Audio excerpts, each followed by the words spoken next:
Is everybody's roommate here? Anybody's roommate missing? Suite mates?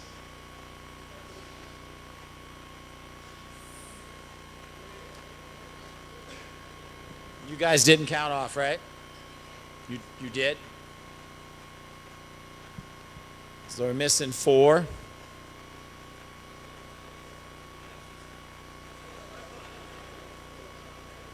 All right, we're going to go ahead and move on, but you got to find out who the 4 is. We'll figure that out. So, all right, I think today's runs seem to go fairly well.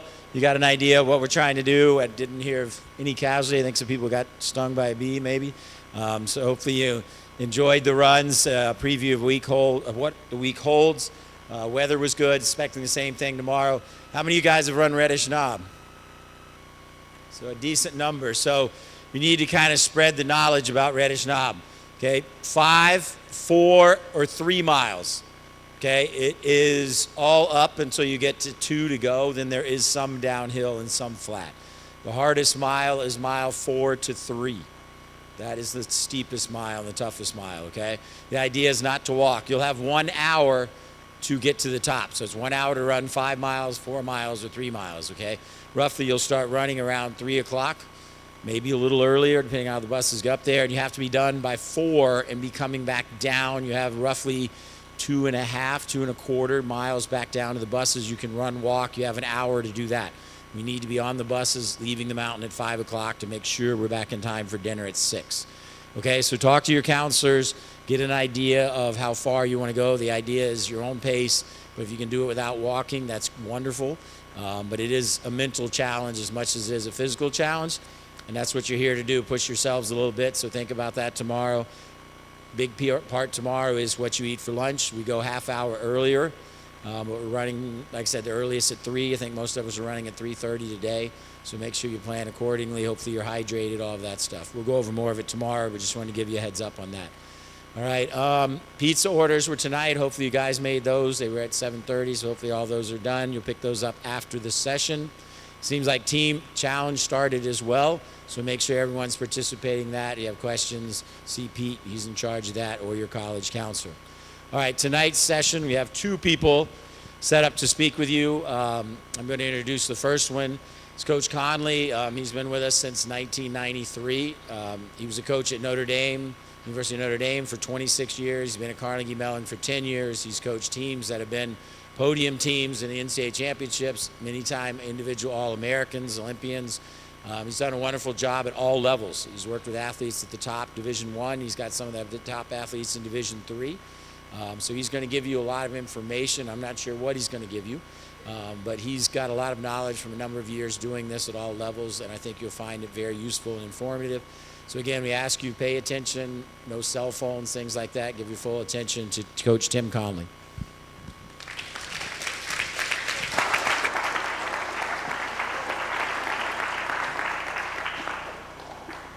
Is this working? Okay, good.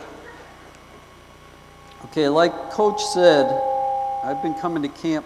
I guess I better stay away from that. I've been coming to camp since 1993. Coach Helmer, we were friends. He invited, we were friends. He invited me to camp, and I've been coming back every year since. And I can't tell you how much I appreciate what happens here every year. Not just the knowledge that you can learn.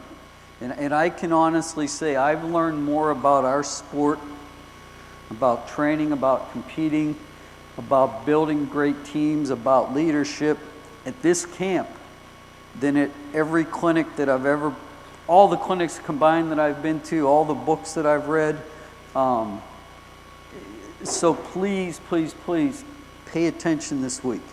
Okay, the session this morning was great. Hopefully you guys paid attention and really got something out of it. You know, the people that are up here are here to help you. Now, one thing that was a little different in 1993 when I first came was there was no such thing as cell phones. So we didn't have those kind of distractions. It was a whole lot easier to just get into camp and stay focused. So what I'm going to ask you to do, not just tonight, but for the rest of the week, is just really try to put your phones away. You know, if your mom wants you to call her every night, do that. But really kind of get into camp and focus. Okay? Okay, what I'm going to talk about is just the choices that we need to make to be successful for as students and as runners. Okay? We're going to talk about choices in attitudes, choices in character, choices in habits. Okay, just kind of a whole range of things, but just things that over 40 plus years of coaching, I've found are really, really important. You know, and as Coach said, I mean, I've been really lucky to coach at great universities with kids that are great students, and the thing that I found is that being successful as a runner and being successful as a student go hand in hand. You know, and the reality is a lot of the things we're going to talk about, you've heard your whole lives. You've heard from your teachers, you heard from your coaches, you heard from your parents and grandparents and older brothers and sisters. But I really believe the more you hear something, the easier it is to absorb. So hopefully you'll pay attention and get something out of this, okay? As I said, I coach Carnegie Mellon in Pittsburgh. Has anyone ever heard of Carnegie Mellon? Yeah, we're a Division III school. We've become a pretty good program. We've had a lot of success. We're also a great university. You know, one of the really elite academic schools in this country. So we're fortunate that we can bring in kids that are already, their mindset is already to be great students. Okay, let's start with the premise that running is running. Okay, whether it's high school, whether it's college, whether it's post-collegiate, the things that you bring to the table are pretty much the same things if you want to be successful. Okay, you don't all of a sudden go from being someone who doesn't care about running in high school to someone that really cares about running in college. They go hand in hand, okay? Same thing's true with academics. You know, you don't have horrendous study habits in high school and all of a sudden, become this super dedicated student. So understand that things build on each other, okay? Ultimately, success or failure is going to depend on having your priorities straight. And these are the things we're going to talk about. Developing good habits and making good choices. And really, that's the key to being successful at anything. You know, whether it's running, whether it's school, whether it's your career, whether it's relationships. You have to have priorities. You know, you have to have good habits. You have to make good choices. Okay? To me, the most important thing that I do as a coach is I teach my athletes how to be committed. And if you're not committed at anything, you're not going to be successful, okay? And what we talk about is, look, running's got to be a part of who you are. It's not just something you do every day after school. It's got to be something that you're super committed to. And that's my most important job. We talk about self-motivation. You know, you guys are all runners. How many of you guys in here get tons of accolades at school because of running? Very few, right? I mean, so that motivation has to come from within. If you're looking for tons of accolades, you know, think about the greatest athletes that we have, those Olympians. Yeah, they make money, but they're not making the kind of money that an NBA player, an NFL player, they're not in it because of that. So there has to be self-motivation, okay? To me, one of the most important things you can do if you want to be a successful runner is surround yourself with other people that want to be successful. You know, think about it, okay, I want to be good, but everybody I hang out with, all they do is complain and you know, whine and mope about everything. Well, it's going to be really hard to be motivated. You know, so it's really critical that you surround yourself with good people. You know, great teams, the older runners, have to be role models for the younger ones. That's if you're going to have a great team, that's critical. So those of you that are the older runners on your team, think about being that role model for the younger runners on your team. You have a responsibility, okay? You know, the thing we don't have very many rules on our team, you know. Probably the most important one is be on time. You know, the other one is don't whine. And the other one is think before you do anything. How is this going to help me to improve as a student, as a runner, as a person? And if you can't answer in the positive, then don't do it. And so that's really, really critical. Okay, another critical characteristic, habit, is self-discipline. You know, and it's something that a lot of times with younger people, it's in short supply. But the reality is, you're never going to be successful unless you develop self-discipline. You know, and we talk all the time about having your priorities straight. You know, and at our school, our top priority is academics.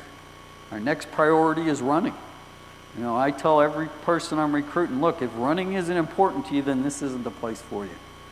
And then anything else has to be a very distant third. And that's not to say our kids don't do other things, but those other things can't be priorities. They have to be things that just kind of fit in the cracks of your lives rather than your life revolving around that.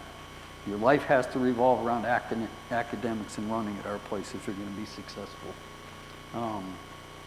You know, good definition for self-discipline, do what's right regardless of who's running. Right? That's self-discipline. I love this quote, self-discipline's doing the right thing every time, even when you want to do something else. Maturity is wanting to do the right thing every time. Self-responsibility, and again, this is one that is hard to learn, and sometimes you learn the hard way. At the end of the day, your successful further as a runner, as a student, is going to depend on you. You know, it's not your coach. It's not your parents, it's not your teammates, it's not your teachers, you know, it's not conditions, it's you. Ultimately, and then that's the great thing about this sport, is at the end of the day, you know, you didn't have success because your lineman didn't block. It's you. And so it's really critical that you learn to develop responsibility for your own success or failure. Okay? Really, really critical. And here's a quote, and I really like it. The worst thing that you can do for someone is something that they can or should do for themselves.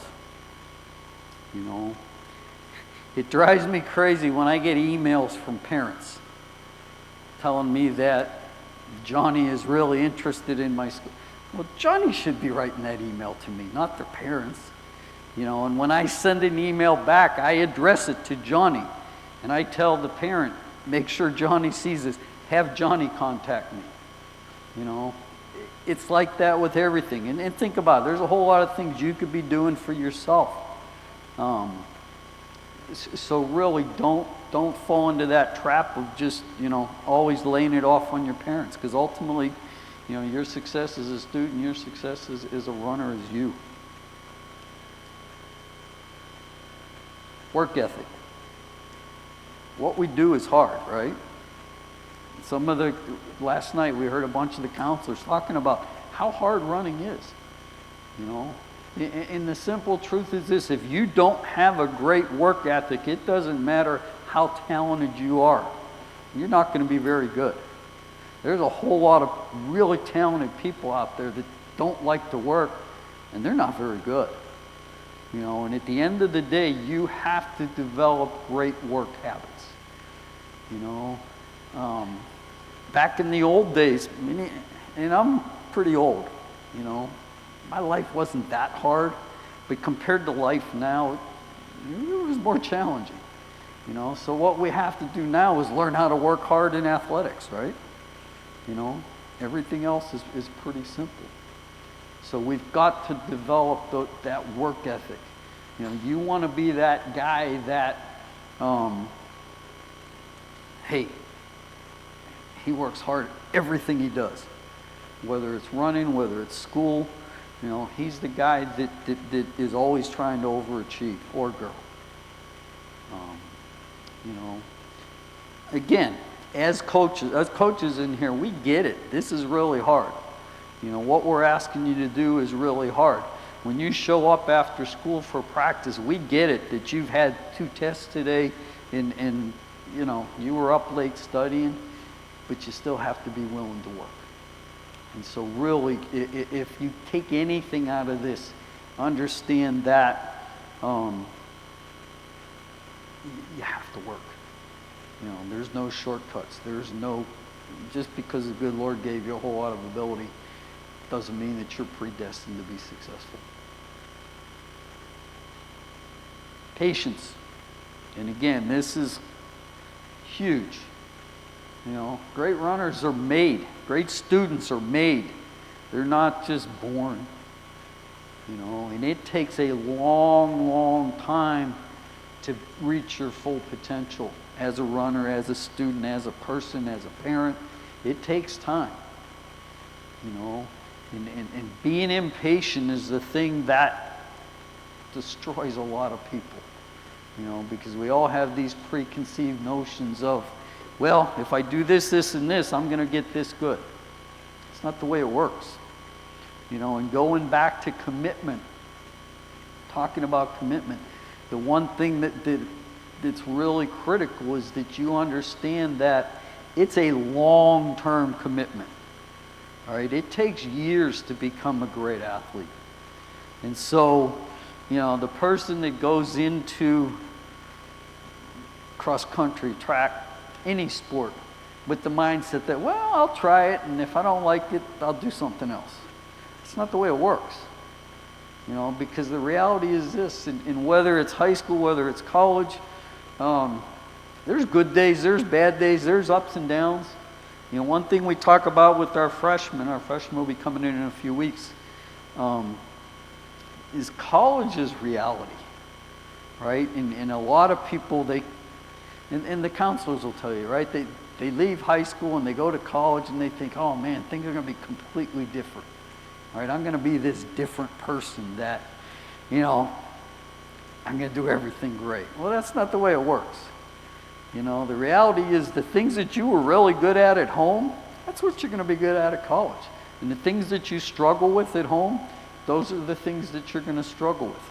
And if you don't have patience, if you're impatient, you're going to let those ups and downs really get to you. And you know, we have some runners that are pretty successful, but they'll tell you, you know, there's good races, there's bad races. It's really critical that you're just patient, okay? Here's a little thing I always put up. Success as a runner equals ability plus hard work times time. Think about it. It's pretty simplistic, right? Yeah, I have some ability that the good Lord gave me. I put in a whole lot of work, and I'd be willing to do it over a long period of time. That's success as a runner. Okay, this is another critical one, and Steve this morning was talking about it. Consistency in moderation, right? What was the big one he talked about? Sleep, right? And the college kids will tell you, that's something that most college students do really bad, right? And so if you're going to make a choice to do anything, choose to make sure you're getting adequate sleep, okay? But it's really critical that you do things consistently, that you do things in moderation, okay? Same with training. You know, he was talking about just trying to do too much too soon. More times than not, when you go back and you look at injuries, a whole lot of it was they tried to do too much too soon, whether they increased their mileage too much, whether they just increased the intensity of what they're doing too soon. So really, moderation in your training is really critical. Recovery, again, you know, Steve was talking about recovery. That's got to be a priority.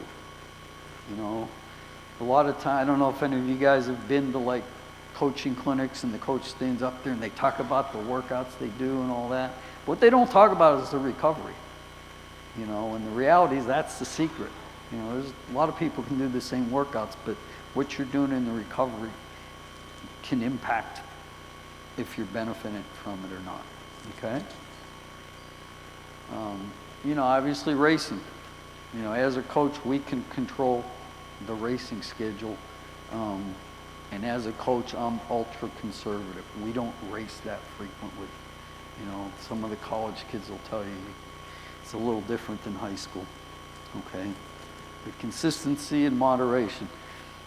This summer, I give my runners a plan. I send out emails about every other week. And what we talk about is consistency. You know, we don't talk about, you know, how many miles this guy's running or that woman's running. You know, we don't talk about, okay, we're getting ready for these great work. We talk about being consistent, just doing it consistent over a long period of time. That's how you're going to get better. Competitiveness. To me, that's the critical element. You know, okay, I've decided I want to be good. I've decided I'm willing to work hard. I'm committed to this. At the end of the day, your successful or failure as a competitor is going to be, do you love to compete?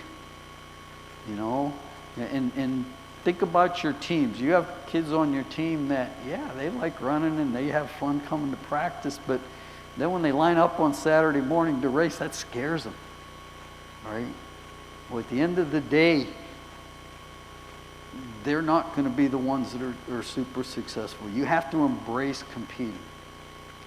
It's something, like I joke with my athletes all the time, you know, I say, look, I want that guy or girl who, when you're playing basketball with your little sister in the driveway, you have to win. That competitiveness is really, really critical.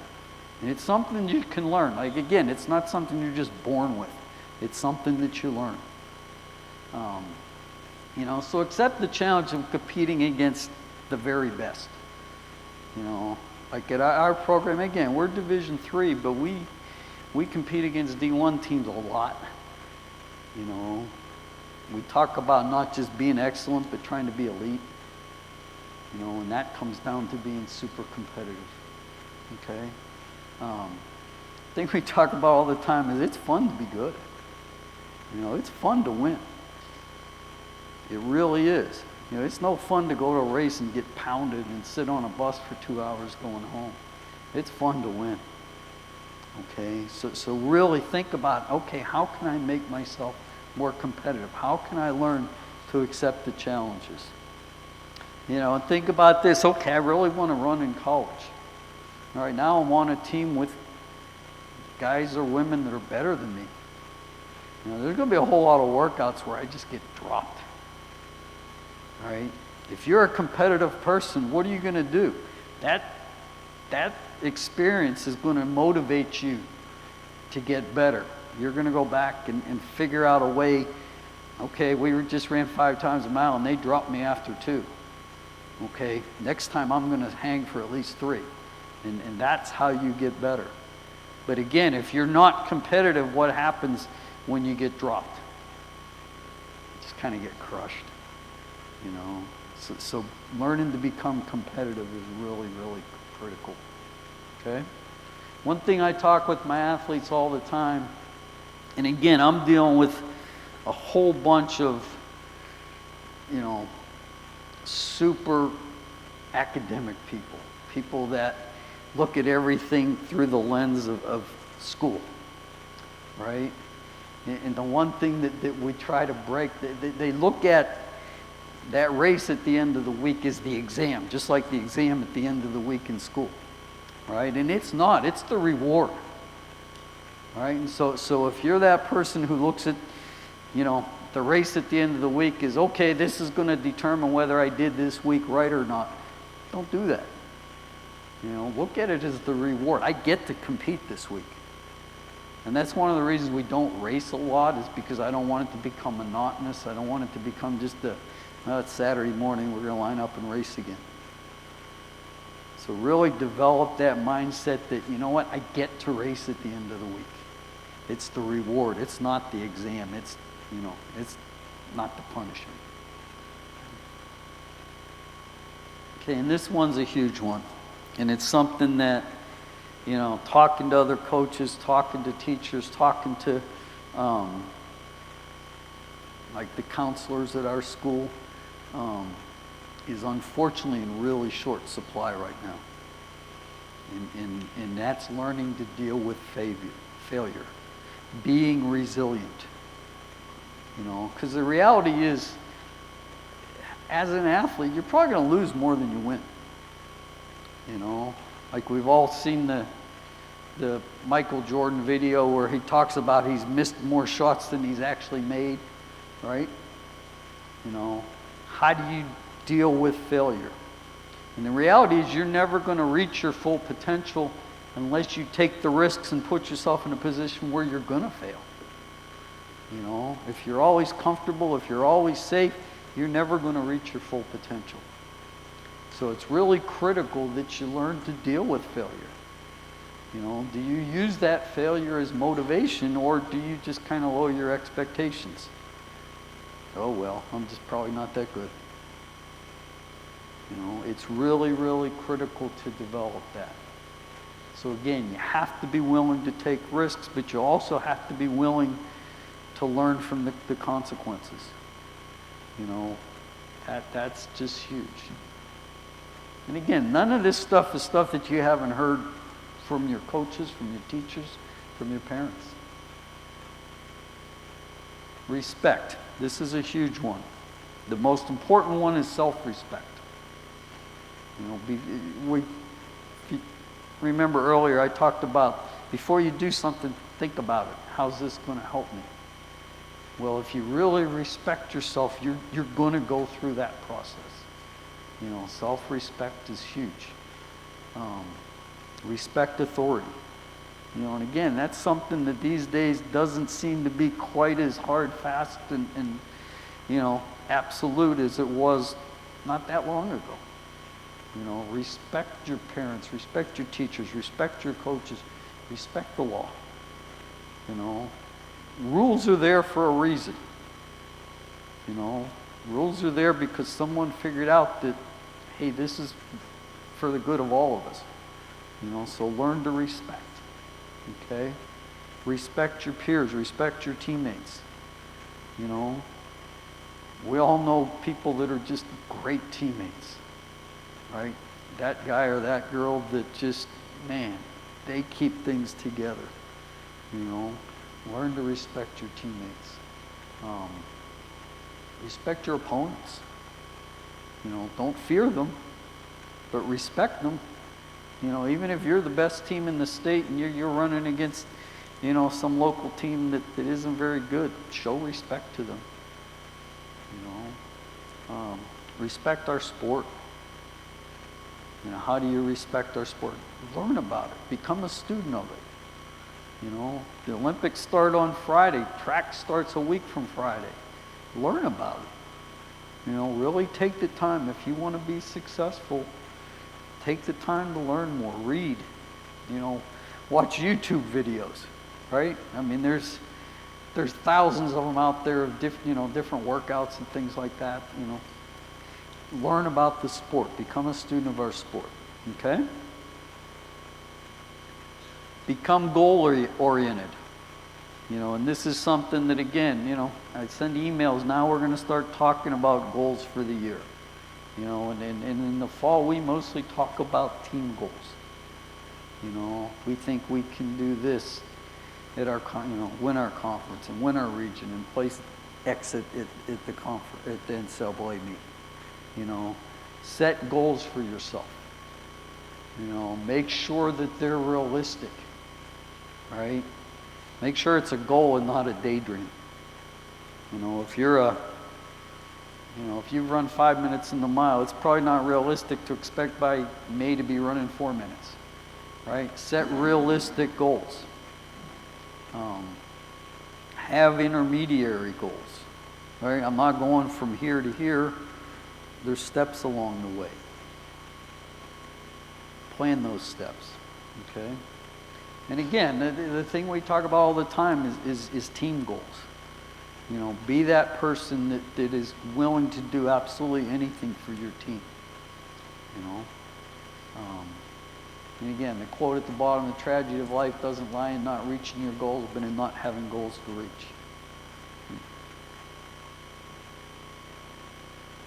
Pride. Again, if you're going to be successful as an athlete, if you're going to be successful as a student, if you're going to be successful in anything, you have to have pride. Right? It kind of goes back to that self-respect. And pride isn't being arrogant. It isn't being, just totally full of yourself. Right? There's a difference. Project that pride in everything that you do. The thing that I talk about all the time is that your race, the effort that you put into everything you do, that's your signature. So it's like an artist. Right? Some people are artists. For runners, athletes, your art is your running. Right? So think about it. Okay, everything I do, I'm signing that.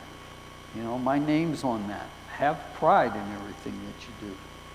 Okay? You never get a second chance to make a positive first impression. Right? That's an old saying. But it's very true. Like our college counselors, a bunch of you guys are going to be interviewing for jobs in the next year or so. It's really critical that you go in with that pride and you make a good positive first impression. And if you don't have that pride, you're not going to do that. Okay, faith, passion, trust. Again, these are really, really critical. You must believe in something greater than yourself. And I'm not going to preach. I have my own faith, but it's really critical that you believe in something. You must believe in what you're doing with all your heart. That's passion. I want people around me that are passionate about what they do, that care, that show they care in everything they do. Okay? Trust. Believe in your coach. Believe in your training plan. Believe in your teammates. Believe in yourself. Trust yourself. Great athletes, they have super confidence in themselves. They have confidence in what they're doing. So it's really, really critical. Again, Steve talked about today, make sure you communicate with your coach so that you build trust. Okay, make the most of what you have. At the end of the day, there's no special people, right? We all have various degrees of ability and gifts, and we're good at some things, not good at other things. Successful people are the people that learn to maximize those abilities, and whether you're, super gifted as an athlete or super gifted as a student, work your best to make it happen. Okay. And then the last one, and I'm guilty of this a lot, quite honestly, is learn to appreciate the successes that you have. At the end of the day, you're not going to knock it out of the park every single race, every single test. Learn to appreciate those small victories. Learn to appreciate the improvements that you're making along the way. We all know that person that is never satisfied with anything, right? Oh man, you ran a great race. Nah, I should have run fast, right? Learn to appreciate those small victories, okay? And then again, if this is really critical, and this is something that we've all done, and we all know people that do it. Don't use athletics as an excuse to underachieve academically. All right?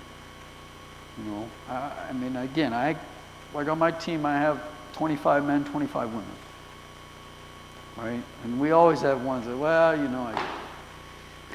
I didn't do well on this test because we were traveling or this and that.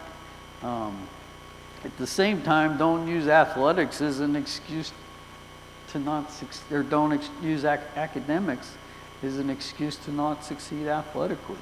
You can be really successful in both if you're willing to commit to it, if you're willing to do the work, if you develop good habits. So please don't be that person that's constantly making excuses. Okay? Any questions? We have another really good speaker coming up, so. No questions?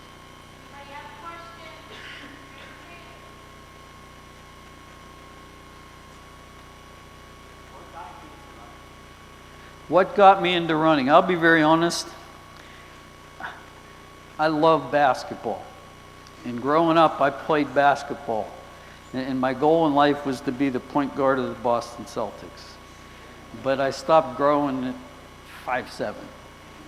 And so I played basketball in high school, but our track coach saw me running and conditioning for basketball and told me I had to come out for track. And that was how it started.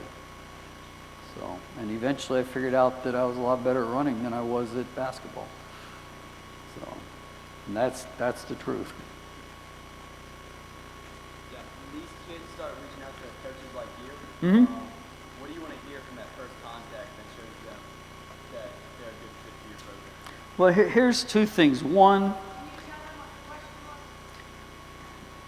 okay, his question was, when people reach out to me about running for our program, what do I want to hear from that person? Okay, and first I'm going to preface it by saying, make sure that you do your homework on the school first, right? Because the reality is anyone that comes to Carnegie Mellon is becoming because of the academics. Okay, so make sure that academically that school has what you're interested in. Also look at the requirements. Make sure that, yeah, this is a realistic fit. You know, whether it's the courses load that you've taken, you know, and I'll give you an example, like at our place, every major, you have to have had calculus. Okay, for engineering, you have to have more than one calculus. For computer science, you better have 3 calculus. You know, so make sure that your academics line up with the school's requirements. But then also do your homework about the running program. You know, look and see, okay, yeah, these guys are pretty good. I'm not, you know, I think I can help them.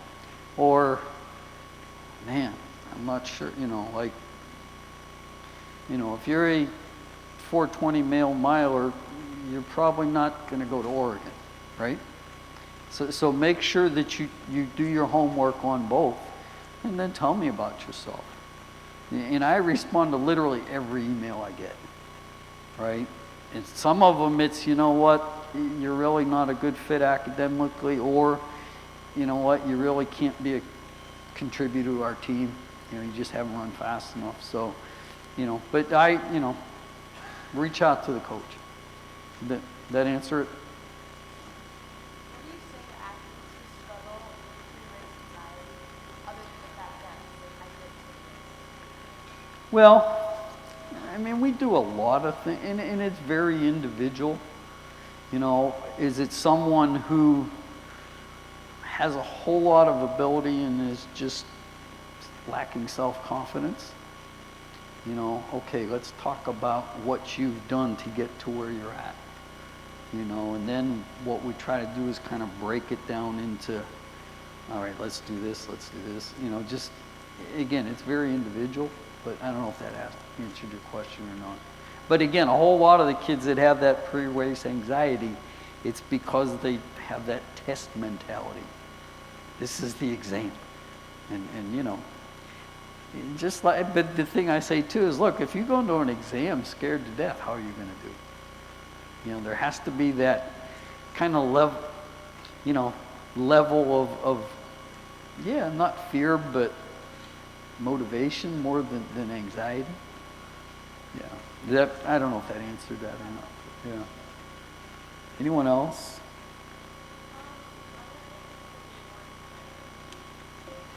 Well, I mean, I think there's a lot of them. You know, I think that you start with the little ones. Like, okay, that person's been beating me regularly, but I think I can beat him. You know, start with one person and kind of build from that. That's probably the simplest way to do it. I don't, did that help? You know?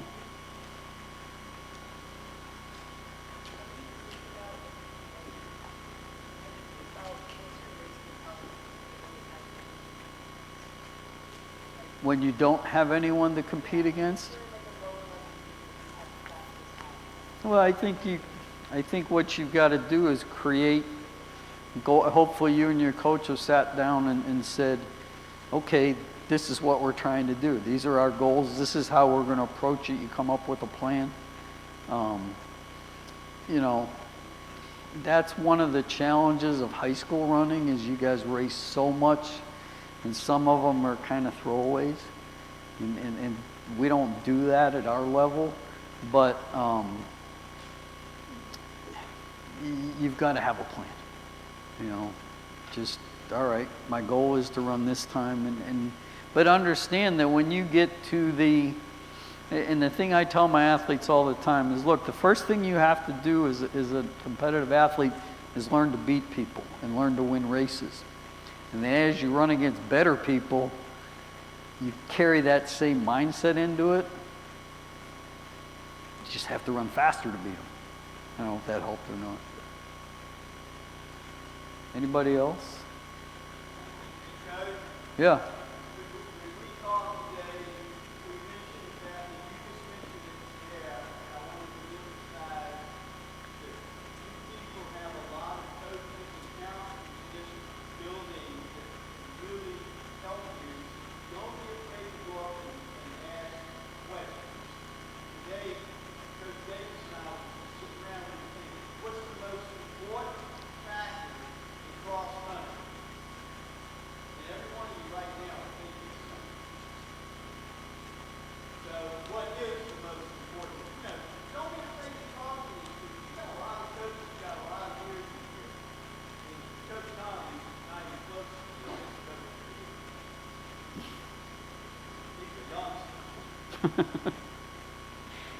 I wish. Anybody else? All right, well, thanks for paying attention, and like I said earlier, keep learning, okay? This is a great opportunity to really, you know, make yourself a better runner, make yourself a better student, make yourself a better person. So really take advantage of it. Thanks.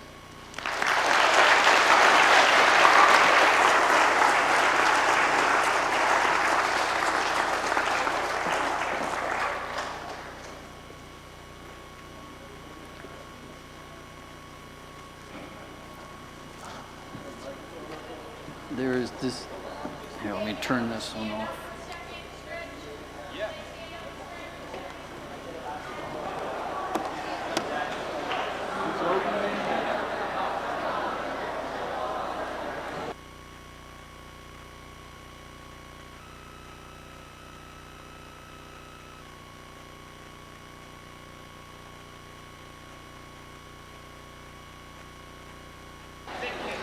Now it's on. That might be good for him. That's all you got to do.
Yeah, this is awesome.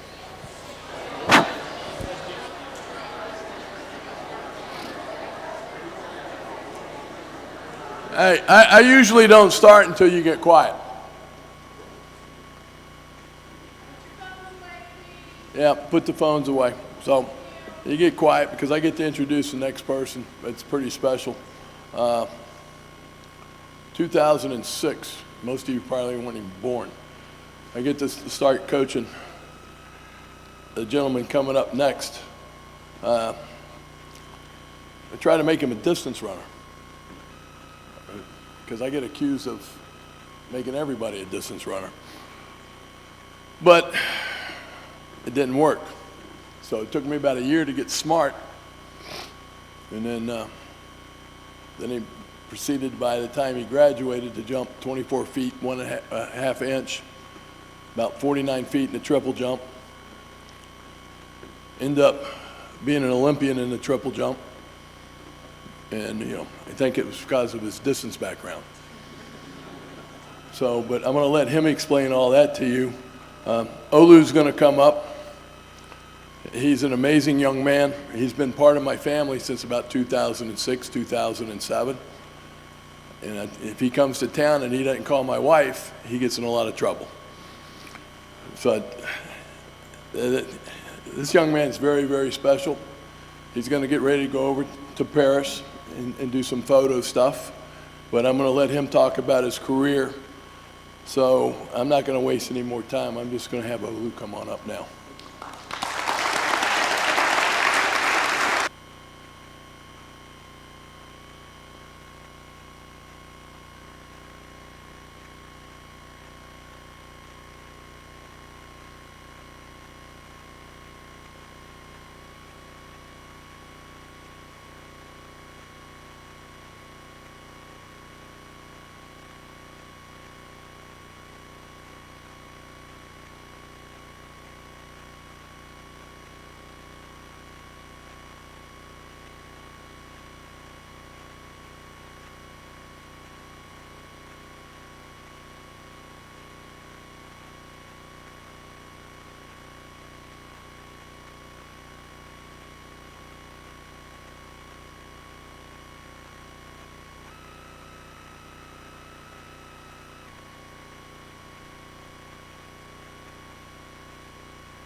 On the mic. Oh, there we go.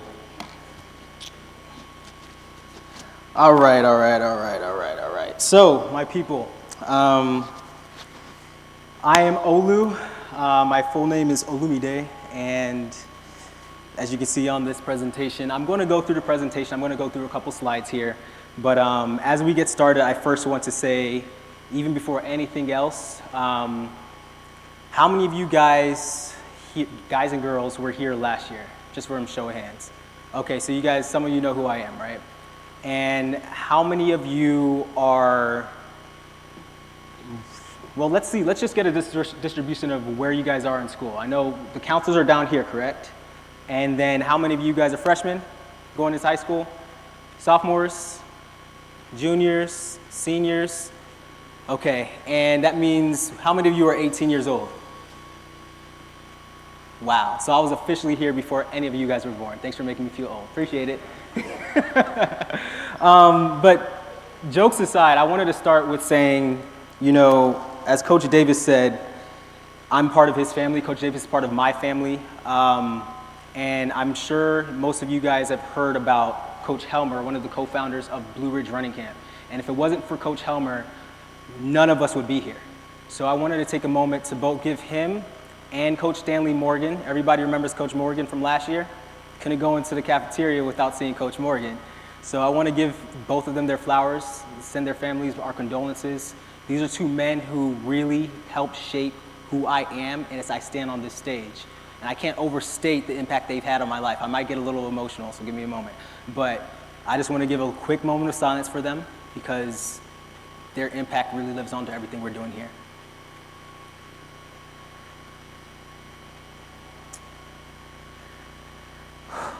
This is the first time I had to address people in front of a crowd in front of, or a Blue Ridge rather, since Coach Hummer passed last week. So it's a little deep for me as well.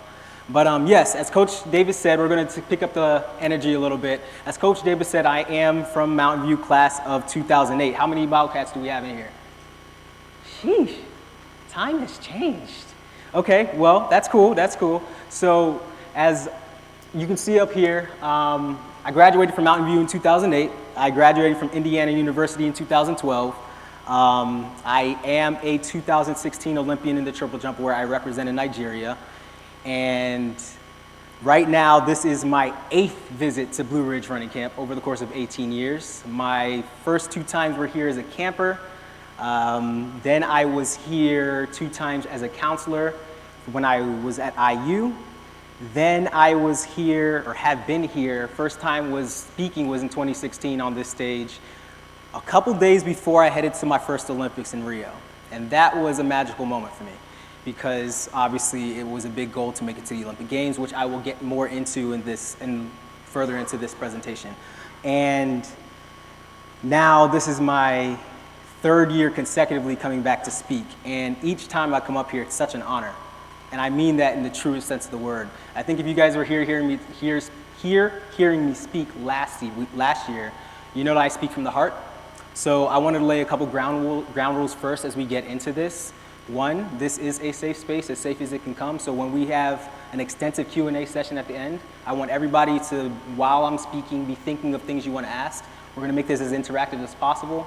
But 2, I'm going to be sharing vulnerably with you, because I feel like in order for us to really make the connection of where I am and where you are, I need you guys to know my story from the dirt, from the ground up. Does that make sense? So, a couple different things. Can I get a little bit more energy?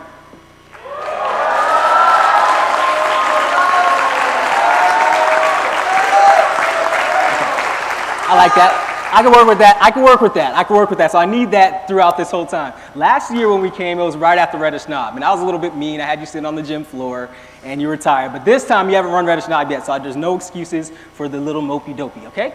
Okay. So, and then as Coach Davis said, I am now a videographer, content creator. I basically, anything with the camera, if it's in front of the camera or behind the camera, I do it. This is a self-portrait I took last year in May. I just love working with cameras, and I tell this story all the time. Back when I was in high school, I was discovering my passion with photography and videography. I just knew I was creative, and I took photojournalism class and video production as well. I would take the cameras out to track practice and be running around with my friends, recording some silly little videos, and I would have never imagined that I would end up where I am now, doing what I'm doing for a living. And last year I talked about the importance of getting a hobby, and how getting a hobby is an investment in your future. And what I'm gonna do this year is similar to last year's format, where I can talk. I can stand up here, as Coach Davis said, I really could be up here for 3 hours, and I don't wanna bore you. But at the same time, I wanna make sure that everything I say is pertinent to where you are. So rather than go on like a super duper long spiel about one thing, I'm gonna share with you 3 of the lessons like this year, like I did last year, about what I really wish I knew when I was your age, okay? So you guys ready for that? So, a little bit more. Yeah. I'll ask for a lot, so just bear with me. And then the last thing up here, and I'm not gonna read off the slides too much, but I'm headed back to Paris. I'm headed back to the Olympics next week. And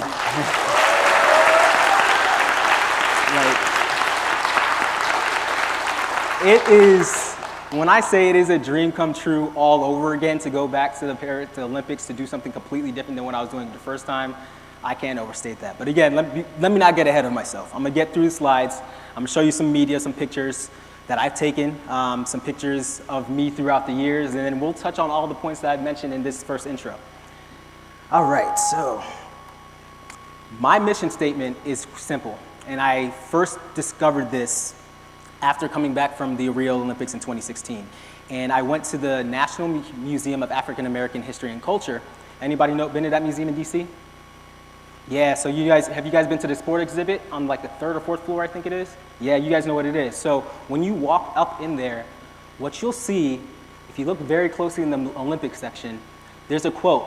It says, "The road to the Olympics leads to no city, to no country. The road to the Olympics leads, in the end, to the best that's within us.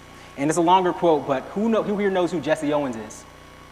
That's good. You guys, if you're running track, I don't care what event you are, and you need to learn the story of Jesse Owens. I highly recommend watching the movie Race if you want to know more about his story. But he mentioned that the road to the Olympics leads nowhere but to the best within us. And I didn't know when I was graduating from college in 2012 and going through the trials and tribulations that I'll share a little bit more about with you after this, that I would be landing in Rio more happy about having gone through the challenges than I was about actually touching feet in the country. That'll make sense in a little bit. I'll tie that in for you. So the why behind my work, whether it's behind the camera, whether I'm coaching, whether I'm competing, whether I'm creating, the why behind my work is to live as an example of how every single one of us in here, is capable of creating success on the track and off of it. And when you find success on the track, it bleeds into every other aspect of your lives. This goes back to what Coach Tim was just saying. We are out here to devote and dedicate ourselves to our craft. And when you find success in one aspect of your life, it will lead to other aspects of your life as well. So, I'm gonna watch out for a little bit of feedback. A couple funny pictures. So that's Coach Davis. It's a kind of dark, but this is Coach Davis and one of my teammates back at the 2008 Indoor States at George Mason. Coach Davis over there, probably getting ready to yell at somebody, probably just had yelled at me. In the middle is this picture, and I don't know, I sent Cedric the link. I don't know if he's watching right now, but Cedric is one of my best friends, also doing very big things. He's currently the vice president of menswear at Fabletics. I don't know if you guys know what Fabletics is, but he's serious. And both Cedric and I, this is 2000. Coach Dave, you know what year this was, King George? Well, sheesh, I guess we're both old because I don't remember either. I think it was like 2000. Yes. I think it was more like 3 whole miles, and we ran 0.1. But this was this was a 5K. This was my first 5K. I believe as a King George in like probably 2006, 2007.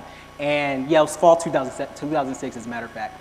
That's me on the left. That's some guy in the middle, and that's Cedric on the right. We smoked him. And the funny thing about us running our 5Ks is that we would jog. I mean, legitimately jog, walk, sprinter jog throughout the woods to King George. And then by the time with King George's course, you got up to the top side, and then it was like you ran around the corner, and then you could see the finish line. And Cedric and I just walked this kid down. We smoked him. He wasn't ready. So that was my story. At that time, I was just running cross country because Coach Davis told me I was supposed to do it. I didn't know I was going to make it to the Olympics. I didn't know I was going to be a triple jumper. At the time, I thought I was going to be a great quarter miler. So much for that. And this is me actually freezing in the pool at Blue Ridge back when we used to go to the pool back then. And I think that was 2007. This is my first year at Blue Ridge as a camper at the OG Sprint Group. This was 2006. Cedric is in the bottom row right there. I'm in their red shirt, looking too cool to smile. This is the second year at Blue Ridge. Couple OGs. Most of the older people in here know who these people are. This Lee Bradley in the front, Rex Parker, myself, Cedric again. And then these were my first 2 years this was my first year as a counselor here. This was 2009 after my freshman year at IU. Again, Cedric's in the picture. And I keep bringing up Cedric because if you look at my story and you see where I'm going and what I'm talking about and how successful I've found myself to be in life, he's taken it to the same level in his own life equally. And I bring all this up and I keep belaboring this point because I was sitting in those pews. As Coach Connelly said, each of us is simply born. We are not born successful, we are just born. You got me? What we do with what we are given when we enter this world is what determines what we get out of our lives. I was sitting in these pews thinking my first year, oh yeah, I'm about to be a crazy quarter miler. Psych. Before that, I thought I was going to be a football player. I don't know if you see me, but I weigh 149 pounds right now. I'm not playing no football. But there are a few different things that I always thought that were going to happen to me regardless. I knew I was going to go to get a scholarship. I knew I was going to take track and field professionally at some point. I didn't necessarily know how those things were going to happen, but I just trusted that if I kept working, it could figure it out. I really, really credit Coach Davis, and this is why I say Coach Davis is family, because he's the first person outside of my family to have told me that I could be pretty good if I just tried. And these pictures are so special to me. I just pulled them off of my Facebook a few minutes ago because these are the years where I was just figuring out that if I tried a little bit more here and I paid a little bit more attention here, I could get out so many more results there. The difference between me and you is simply a matter of time. As I've said, most of you guys were not, none of you guys were alive when I was here, when I first came here. So, which is kind of but whatever. Considering that it's been 18 years since I was first sitting in those pews, flirting and macking with Coach Sauer's athletes. Like, I was here just like you guys, not really thinking beyond just the end of the week. I was just here to have a good time. And here I am up on the stage talking with you, sharing my story. So if whatever you see in me, understand that it's already within you. And the difference between you reaching the successful places in your life and where I am now is simply a matter of time and nothing else. It's not about potential. It's not about talent. It's barely even about opportunity. It's about realizing that you have the same seed of gift of potential within you, okay? So now let's get to the meat and potatoes of what we're talking about today. The 3 points I wanted to discuss about the past year, which have really, really helped me hone in and develop a mindset that's got me realizing I'm living the life of my dreams every single day. Whether it is beautiful or ugly, painful or happy, I'm constantly living the life of my dreams. This is something I want to instill in you guys, and it's 3 separate things, lessons, keys, however you want to put them, that have allowed me to really kind of lean into this. The first is the importance of developing mindfulness. Raise your hand if you know what mindfulness is. Okay. I'm going to put you on the spot. What is mindfulness? If you could say it loud for the people in the back. I don't really know how to explain it. Okay, people getting scared. It's okay. I put you on the spot early. I'll give you that one. I'll give you a pass for that one. Better be ready for the next one. So mindfulness is essentially the way, everybody has a different way to describe it, but mindfulness is an approach to life.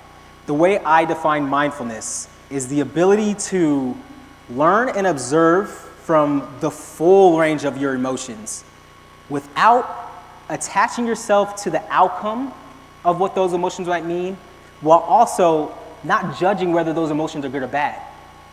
When you begin to understand, and by the way, when I say this, these are things I've learned in my late 20s and early 30s, where if I knew this when I was in your shoes, and you guys think I'm successful now, I can only imagine how much further I would have taken it. So I'm giving you guys the game now, and I'm hoping you take this away and try to start implementing it as soon as possible, because this can really be, these are seeds of thinking that can change your life for the better as long as you're here on this earth. So mindfulness, the ability to learn and observe from your life experiences without judgments or attachments to the outcome. The importance of being mindful, particularly in a sport such as track and field, is that, well, really in life as a whole, but within the context of track and field, is that we're going to be able to develop the ability to pull up to a competition and not find ourselves psyched out by what's going on up here. I'm sure every single one of us here can relate. How nervous do you get before a race, right? Now, how many times have you gotten nervous before a race and been like, oh man, I'm screwed? Be honest, vulnerable situation, be honest, it's a safe place. On occasion, that's fair, that's fair. How many times have you gotten to a race and be like, I'm ready to go? And how many times have you gotten to a race and said, I'm ready to go, and you choked?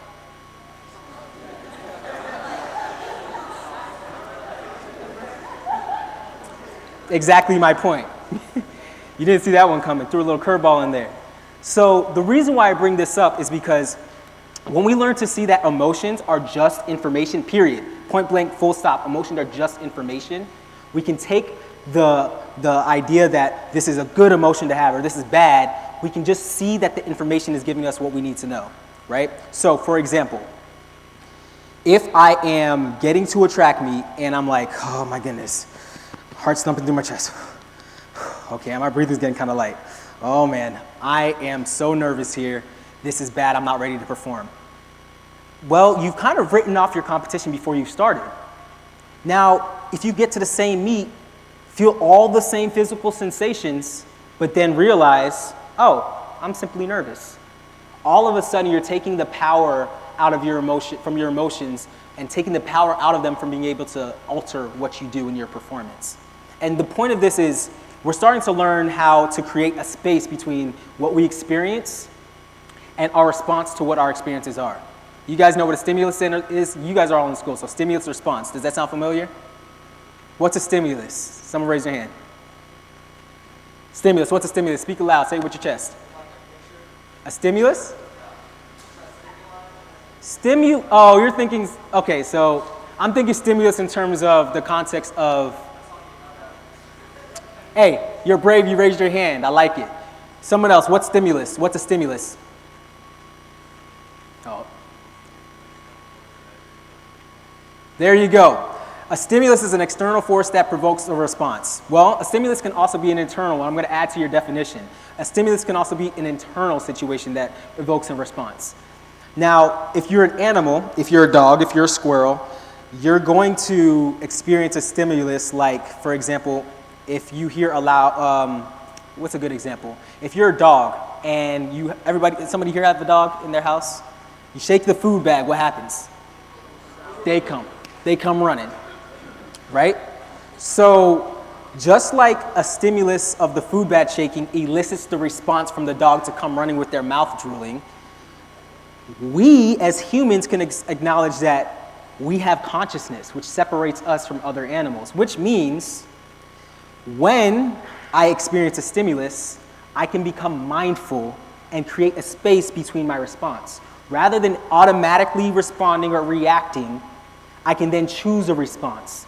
How this applies to us as athletes is if I get to a meet, or I get to an exam, or I get to any other situation and I feel the physical emotions that make me realize I am nervous, rather than feeling like my response to this nervousness has to be me thinking I'm going to be a failure, I can instead realize, oh, this is the stimulus I'm experiencing.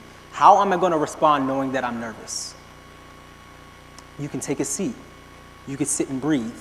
You can relax yourself. I'll give you guys a perfect example about this. When I qualified for the 2016 Olympics in 2015, I was in the Congo. And this was a very stressful, I don't know if you guys know, they say the USA track and field team is the hardest team to make. This probably is true. But being on Team Nigeria, if you ask me, is the hardest team to be on. And I say that because there's so many stresses we had to deal with, but without going down that path, long and short of it is, I was supposed to be heading to the Congo for the All-African Games in 2015. And as I was getting ready to arrive, my flight got delayed. Because my flight got delayed because they didn't get me my flight on time. It's 36 hours delayed, which meant I started flying from DC, flew from DC to Paris, Paris to Gabon. Gabon got a delay in Gabon, in a French-speaking country, and I can't speak no French. Had to wait from Gabon to get to Congo. By the time I got to the Congo, I had just over 24 hours before I was going to compete. Now, the full context of this story is I just set a PR. This was in September of 2015. I just set a PR in July of 2015 at the National Championships in Nigeria, where I was then, after that, invited to compete by the then IAAF, now World Athletics, to compete at the 2015 World Championships. And Nigeria left me off that team. That was a pretty common experience for me. I've gotten left off so many World Championship teams and other big competition teams, but this one really stung. It felt personal because the reasons that they gave me for it, and I'm getting very open with you guys here, the reasons that I was given were that there was no funding for it. But when I contacted the then IAAF themselves, without diving into too many details, I realized that they just turned it down with no explanation given. So I had a chip on my shoulder. 6 weeks later, September, make it to the Congo. All of this is on the back of my mind. And this is my goal was to go into 2015 and qualify for the Olympics before we even entered the Olympic year in 2016. This was my last chance to do it. I'm tired. I was starting to face some injuries from the long season. And what ended up happening was I got to the track and I remember sitting there, did my first run through. How many of you guys know how the triple jump works? Okay, good, good. So I'm doing my run-throughs and my approaches and my warm-up. I remember doing the first one and just, whoa, what's going on? My heart, I could start feeling my heart fluttering. I was like, okay, I've never experienced this before. What the hell is going on? Okay, oh man, I don't know if I'm gonna compete. Oh, this is my last meet. And out of nowhere, something clicked. I said, I'm not gonna get up from where I'm sitting until my heart rate and my breathing calms down. So there's actually a picture out there somewhere, I don't think I got it, but I'm sitting against one of those boards, the fence boards, and I'm just sitting there, my head in my arms. And I sat there for 5 minutes because that's how long it took me for me to finally calm down my breathing and be able to get up and go. What I learned in that moment was that when I experienced those stimuli of being nervous, I could then combat it with injecting calmness into the situation. Does that make sense? This is something that every single one of us can do. A few minutes later, I qualified for the Olympics with a new personal best, and the rest is history.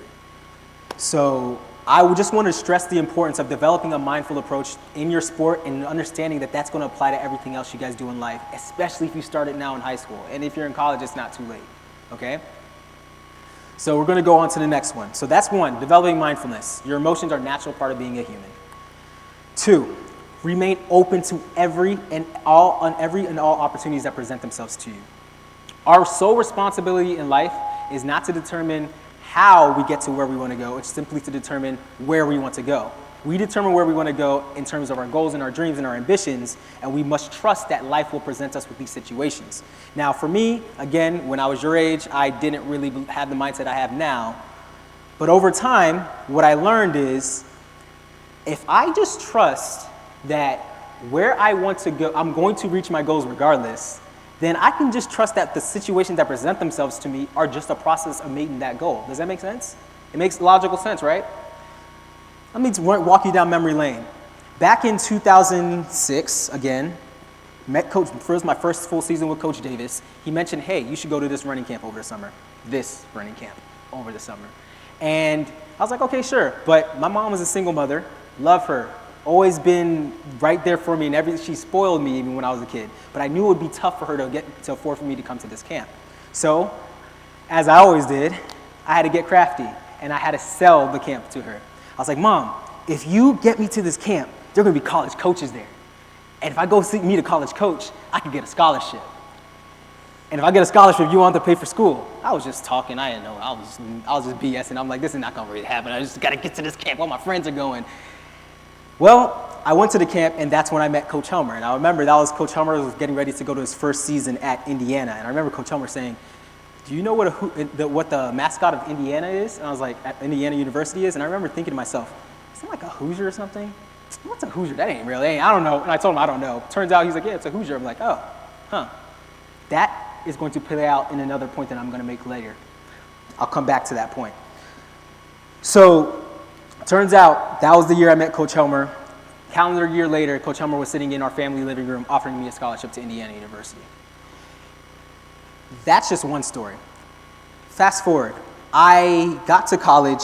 I decided after 4 successful, mildly successful, not the level of success that I wanted, years in college at Indiana University, that I wanted to experience more success. I wanted to get to the Olympic Games. I had no real practical reason to believe I would. I've only been in I was a 2-time All-American, and comparing myself to others, I didn't feel like I was that successful and able to do it. Again, gave Coach Davis a call January 2012. I was like, hey, I really want to do this. He said, if you feel like you're going to do it, if you feel like you're capable of doing it, give yourself a shot now so you're not regretting not doing it later. Well, fast forward 6 months. I graduated from Indiana University. I'm getting ready to go to a couple internships to finish over the summer because, as Coach Connelly said, academics and athletics can go hand in hand. I always believe that I have been more than an athlete, even as the levels of success I've reached in this sport are just a thing that I do. I am not only an athlete. So I decided I was going to take my academics seriously. I had an internship at Apple headquarters and Verizon's headquarters as well. So before I was shipping off to California, I remember I also had a donut addiction. How many of you guys, did I tell you guys about my donut stories last year? Ooh, you guys haven't heard about No Donuts in Tokyo, huh? Okay, well, what's a quick tangent? I used to crush a dozen donuts at a time. Yeah, I mean, hey, I ain't got no shame about it. Thank you. Thank you. I appreciate that. It feels good. I say donut addiction. It wasn't truly an addiction. I don't have a sweet tooth. I have sweet teeth. So because of that, I would eat a dozen donuts at a time. And then there's this one particular time I got another dozen Krispy Kremes from DuPont Circle when I was living in DC.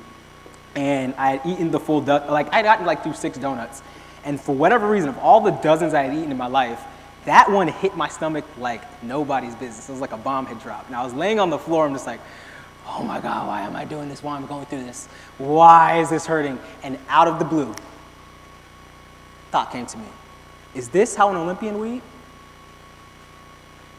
Obviously the answer was no. I answered the answer no real quick like that, on the spot. At that moment, I decided I wasn't going to touch another donut until I came back from the Olympic Games in 2016.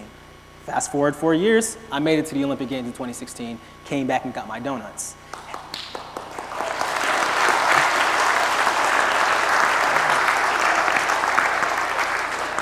But the coolest part about that story isn't the fact that I ate the donuts, is that when I had the donuts, I realized I didn't even miss them.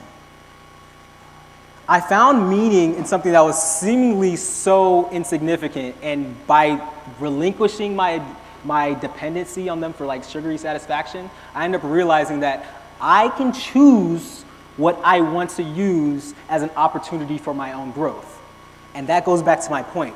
Remain open to all opportunities presenting themselves in front of you, whether they're external opportunities that your coach is presenting to you, that your job is presenting to you, that your school is presenting to you, or the opportunities that you create for yourself, because those little ideas that you guys might write off as being nothing, that's your internal guidance system getting you to where you want to go.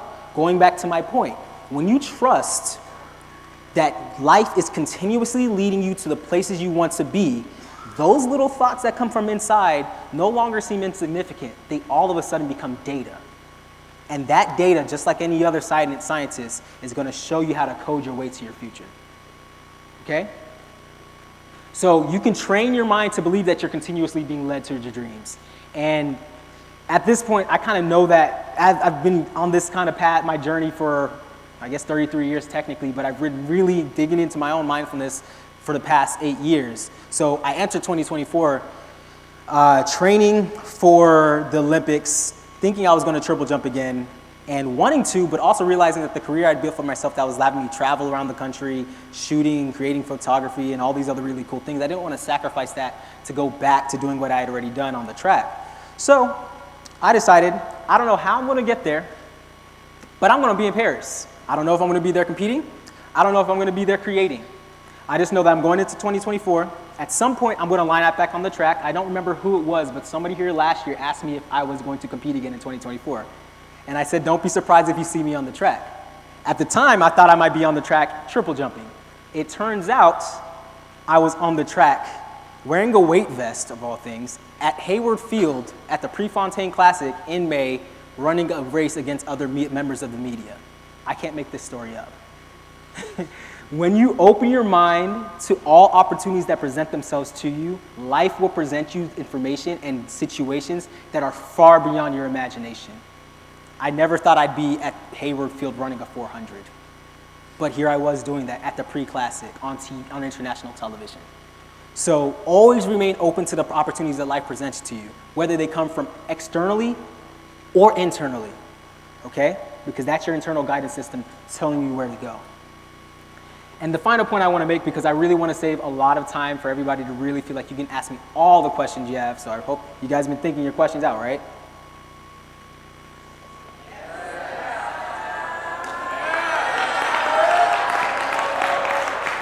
Making sure you're not falling asleep on me yet. The last thing, and it ties on to everything else I was saying, is when you learn how to become mindful, you're developing mindfulness, and you're training yourself to remain open to all opportunities that present themselves to you. Now you can start making some really risky bets on yourself. When I say bet on yourself, I'm saying you need to understand, as you can come to learn who you are as a person, that you're the only one responsible for seeing your goals and ambitions through. That's not to say you're self-made. I don't believe in the concept of being self-made. I feel like there's no such thing as self-made. I think that's a myth. couldn't have made yourself. Your mother had to give birth to you, correct? So how could you be self-made in anything else? Success doesn't live in a vacuum. You can't do things without the existence of other people around you. But when it comes to your goals and ambitions, only you can be the one to see them through to life. And that's developing vision. And when you start to develop the ability to first understand what it is that you want to do from getting in touch with your internal guidance system, and then also, start to invest in your own skill sets like I was doing in high school without even realizing it, you're now starting to make this progression towards investing in your own future. This is what betting on yourself looks like. A lot of people like to say bet on myself. Well, I bet on myself. Yeah, I went and bought this car. I'm betting on myself. No, that could be frivolous. But as you start to actually sit and develop the internal and external awareness of how to get to your goals, you start to develop the discernment of what moves to make and what moves to avoid. Again, I just bought a ticket to go to Paris last week, and while I would have liked to get paid to go to Paris, I'm not unfamiliar to spending a lot of savings to get to the Olympics. I had to do that in 2016. I think I may have said it last year, but when I went to the Olympics in 2016, there was a lot of drama going on with the Nigerian Federation, go figure. And so what ended up happening is I had to take my money from rent and then borrow a couple $1,000s from my mom to buy my own ticket to get to Rio Olympics. I didn't know how I was getting my rent back, but I knew I did not go through years of training, literal blood, more tears than I can imagine, and an uncountable and unmeasurable amount of sweat to give up on it. And I didn't give up on my donuts to not make it to the games either, so hey. So I realized I had to bet on myself by just putting the money down, and at the end of the day, trusting that it will come back as it should. Made it to the Olympics, boom, that story is what it is. Here we are, same situation. Had to put a significant chunk out of my savings to make this happen, but I don't even think I know that in the experience itself, it will be worth more than any amount of dollar amount can be placed on it. That's betting on yourself. And then the last two things I want to talk about, again, Coach Connelly basically did my presentation for me. Always, always, always, always, always be looking to win. Always be aiming for a win. But I don't necessarily mean to always aim to come first. Stay with me. A win is to come first in a race, right? You guys can respond when I ask questions. It's not rhetorical. So a win in a race is to come first, sure. But if you try hard and you don't come first and you lose, can you still find a way to win? Yeah, right? Because what we determine within us is what we place value on. Now, externally, I feel like externally we do need to be trying to come first. I feel like there's no point in competing. I'm a competitor. I do not like coming in second. However, if I don't end up in first in whatever it is that I'm doing, I use those as opportunities to learn and grow. And I feel like, just like Steve Prefontaine said, to hit you guys with another quote, to give anything less than your best is to sacrifice the gift. The gift isn't the talent. The gift isn't anything other than being alive and having shoes on and being here breathing. That is the gift. So to give anything less than your best at any moment in your life is to sacrifice that gift. So why would that be any different than when you step on the track for competition? Always, always, always aim to win. If you do not aim to win, you're missing the point. Because if you're aiming to win in a track meet, if I'm aiming to win by jumping as far as I can into a sand pit, which is in real context is irrelevant in life, I'm also training myself to win in actual life. You guys with me on that? Okay. And the final thing I want to mention I'm going to close this out and head to the Q&A, is that it's okay to know you're good. Society likes to tell us that it's arrogant or cocky or negative or bad to believe that you're good at what you do. And that is something I wish I knew when I was in high school, that it's okay to know that I'm good. There were so many times in high school where I had the same cycles of competition, where my back had to be up against the wall for me to perform. Coach Davis remembers this. I remember 2008 Penn Relays. I went into the meet with a PR of like 48.2, I think. No, 48.10. I jumped 48.10 No, mixing up the years. I jumped 48.2 the year before and jumped 46 feet and 47 feet multiple times that season. And I got to Penn Relays, and it was the biggest stage of that season at the time outside from indoor states. And I remember I could only jump like 44 feet, 45 feet. And I don't know if you guys know exactly how the triple jump works. I know some of you said you do, but basically you have all these jumpers, whether it be 12, 20, whatever. You take 3 jumps, and then they take the top 9 to get 3 more jumps. And I was the 9th person to get in because I did not jump well up close to my potential. And it took me being the last person to squeeze in by the skin of my cheeks to be in that final to realize I belong here. At that point in time, I went off, jumped 48.2, and got second. It took me putting my back against the wall to realize I belong here. Now, when you realize that I got second place at Penn Relays. Like, that's a pretty good accomplishment. I was ranked in top 5 in the country for a significant portion of that year. Also a great accomplishment. It took me years, though, to realize that what I was doing, holding myself back, only getting second place, was thinking that I wasn't good enough to be there. If you are sitting in these pews, you're already good enough. Let me say that again. If you're sitting in these pews, you are already good enough.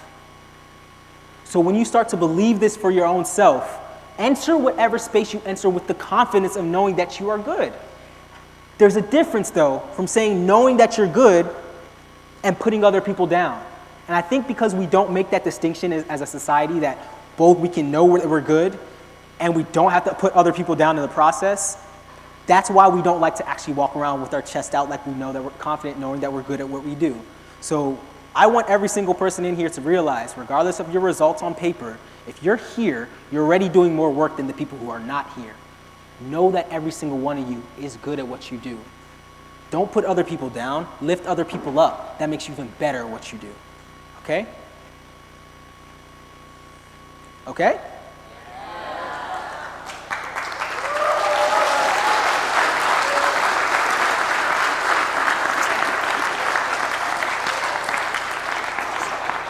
So, as I said, I've already been rambling for like 30-something minutes, and I don't know how long it is till they kick me out of here. But I do really want to leave at least like 15 for you guys to ask as many questions as possible. And when we're done here, we can sit and talk. If you guys want to wait for your pizza to go get cold, that's cool too.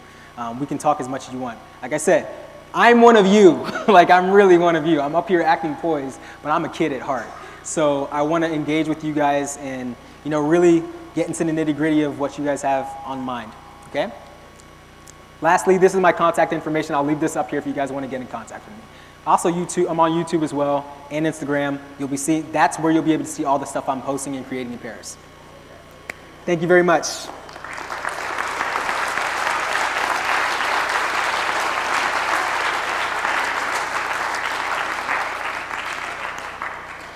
Hi, could you just talk about following your years at Indiana, going into kind of the professional space, graduating from college, knowing you wanted to continue on with your competition dreams and stuff, but also balancing that with kind of truly going into the real world, I guess. Yeah. How did you find that balance? Can you just talk about that kind of transition from college onto the professional stage? Yeah.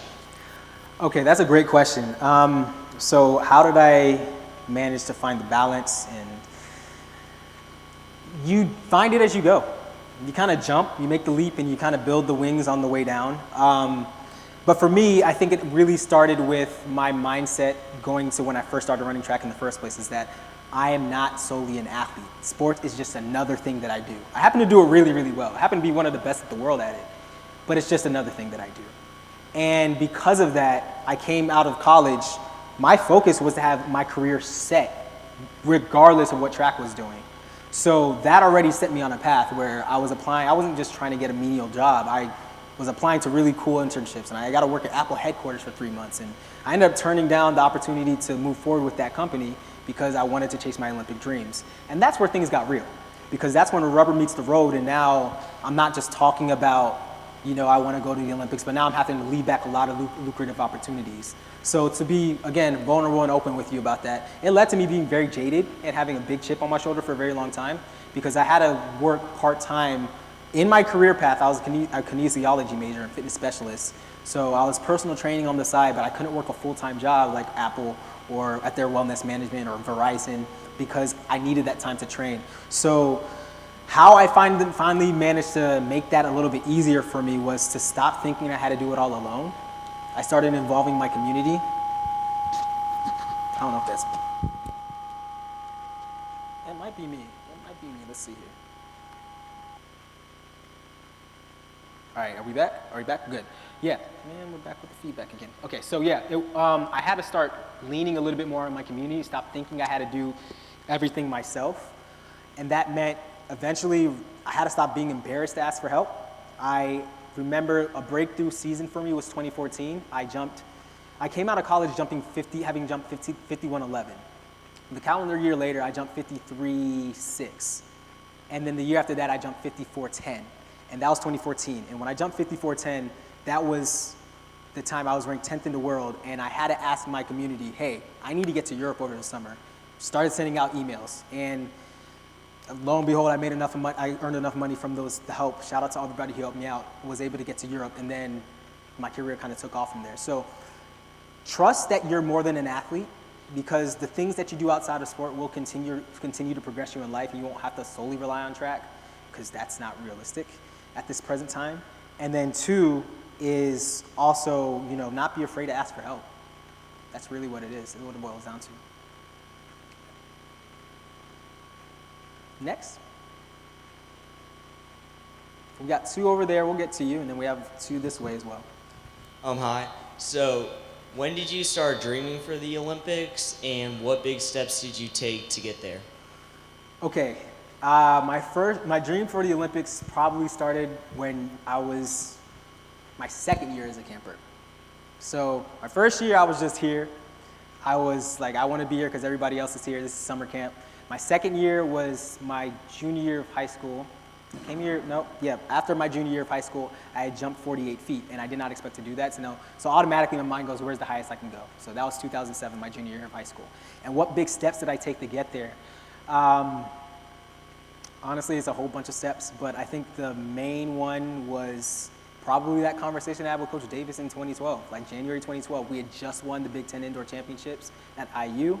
And so again, I was like, I want more out of this. And that step the step wasn't an external one. It was the decision that I'm going to see this through.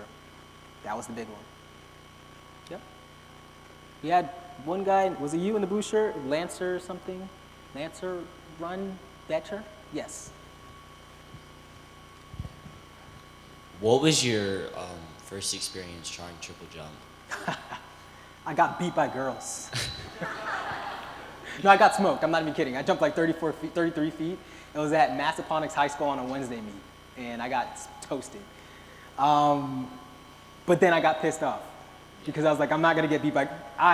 No offense to women in here, young women in here, but I was like, this can't happen. I think that was probably when my competitive instinct really kicked in as a track athlete. So that was actually 2006, and that was right around when YouTube had begun. So I went home and me and my friend, again, Cedric, we started going heavy into finding whatever videos we could find on YouTube. Now it's different because back YouTube was just a place where people uploaded videos. Now it's about a creator economy and this, that, and the other. But back then it was just, let me see what I could find. And I found a lot of videos, tried to start emulating what I was seeing on the videos. My first triple jump was like 33, 34 feet, and I think that was in February. By April, I jumped 44 feet, and I placed like top 5 in districts. So I just dove in. I became a speed leader in the sport immediately. Yeah. Hi, this question might sound a little stupid, but I have like transferred from like one sport to a different one. I used to do swim, and I wanted to know how it was transferring from like cross country to triple jump. How was the change and whatnot? Okay. Well, first off, there are no dumb questions. So let's just put that out there. That's not a stupid question, that's an insightful question. So let's reframe how you feel about that. But actually, that's interesting because my first sport was, I always wanted to run track when I was a kid because I liked racing kids in the neighborhood. But at the same time, my first official sport I played was soccer. And then I went from playing soccer, then I ran track for a few years, but didn't take it too seriously because it hurt my legs. And then I played football, and I thought I was going to get a football scholarship. Because again, when you're a kid and you do a thing, you think you're going to take it to the max level. Then it wasn't until 10th grade where I met Coach Davis. And I know I keep giving Coach Davis his flowers. You got to take them because that was the moment where he said I could be pretty good. And so to answer your question, transitioning from sport to sport, you even have the awareness to ask that question. Understand that when you've done another sport, it is going to benefit you coming to track because now your body is developed in ways that wouldn't have been developed if you just did track alone, right? Part of the reason why I feel like I was a great athlete is because I played outside. I didn't play a lot of organized sports growing up until I was in middle school. So I felt like in that capacity I was behind all the little kids playing Pop Warner and whatnot, but I was always outside. I was jumping out of trees, I was climbing trees, jumping out of trees, freeze tag, TV tag, laser tag, manhunt. I was doing all of that, so I was always athletic, and that directly translated to me being increasing my potential on track. So as a swimmer, you probably have a level of cardiovascular endurance that people who never swam would have. You probably have flexibility and mobility in your shoulders that most runners are going to never have because we run like this. Those are all things that are going to benefit you as a runner rather than take away from it. So just remember that. So, like, did you ever get a sponsorship, like, for running, like Nike, On, Brooks? Nope. I've made more money from track when I retired from competing full-time than I did, oh, hello, that's me. I made more money from track when I stepped away from competing full-time than I did when I was on the track. And there's a lot of factors to that. I could have, short of having set a world record and winning multiple global medals, it would have been very tough for me to make a living running track, and I knew that going into it because not only, again, when I was in it, there's more money in it now with sprint and all these other things going on, but when I was in it, there were no, it was just not as easy. And also, I'm a triple jumper, so there's like a hierarchy with track events. It's obviously the 100 and maybe it's other sprint events, and then the distance runners, but field events get overlooked, and I knew that I wasn't gonna make money doing it, and I never got a sponsorship. But I did develop the skill set to reach out to companies and get a lot of free stuff. And I'm really good at getting free stuff. And I think, so I think for everybody who's sitting here listening, especially with the new NIL, when I was growing up, that wasn't a thing. If you learn how to communicate with people very well and develop those hard skill sets, again, developing in your own skill sets and betting on yourself, you can start to get a lot of things that maybe you won't need money for. Maybe you need money for shoes, but you now have negotiated ways to get that covered. So, yeah. No sponsorship dollars for me.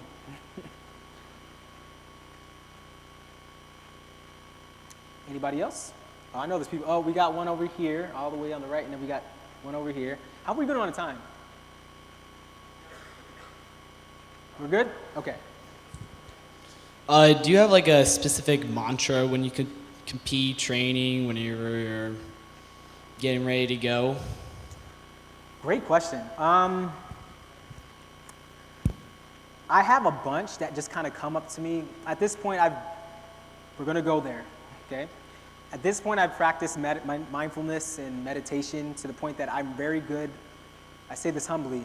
I've developed the ability to really know where my internal guidance system is leading me. And so I'll pop up with quotes that just speak to me in the moment.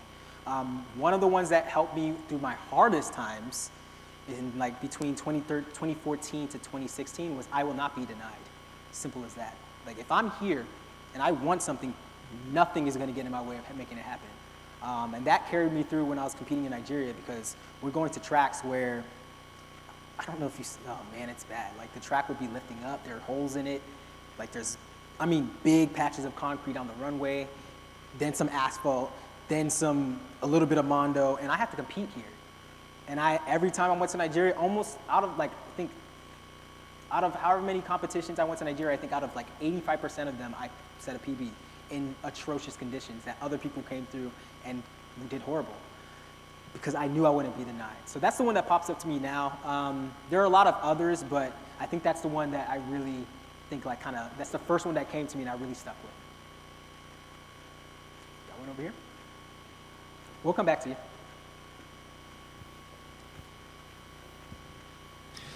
I was wondering, having trained under Coach Davis myself, and a lot of people here with me have, I was wondering what those early years were like, just to get an idea, if he's changed at all.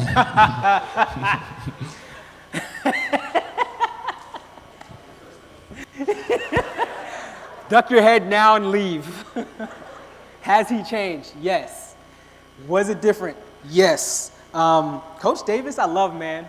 Coach Davis, that's my guy, that's my OG. But he's gotten soft. Coach Davis would roast us to oblivion. Coach Davis, I remember one time I pulled up to, man, and it's all love. Let me first start there. If you didn't get roasted by Coach Davis, that's a problem. So that was how it was then. I remember there was one time, oh boy, there's a lot of times. Which one are we gonna share? Yeah, I know. I am gonna be very careful. Let's put it this way. Coach Davis thought I was going to be a distance runner. He saw my legs. He's like, oh yeah, and I had terrible backside mechanics. I was kicking myself in the back of the head. So he thought I was gonna be like an 800-meter runner. So I will never forget, like I was his guinea pig for a while. And I think that actually made me a better triple jumper, seriously, because to someone else's question I don't think I got to earlier, but because I did so much other things that weren't just triple jump, I became so fit. I was probably one of the fittest people that would ever line up at any given meet. I could take 6 jumps, run the 4x1, the 100, the 400, 300 hurdles, all in the same meet, and then the 200, and then finish with the 4x4 and be good, or whatever the max number of events they would let me do. So that was my experience with Coach Davis, being thrown to the fire. And there was one time where, I don't know if you guys know who Thomas Porter is. Probably don't because his generations have passed, but state champion back in 2000, what year? I don't know, 2008 or something, or maybe 2009, distance runners. And I was running early season training, and coach was like, all right, you're gonna go on a run with the distance guys. I was like, what? 45-minute run, they dropped me in 5 minutes. And my booty locking, I'm hurting. And 45-minute run, I thought that was the workout. Then 3 times 1,000.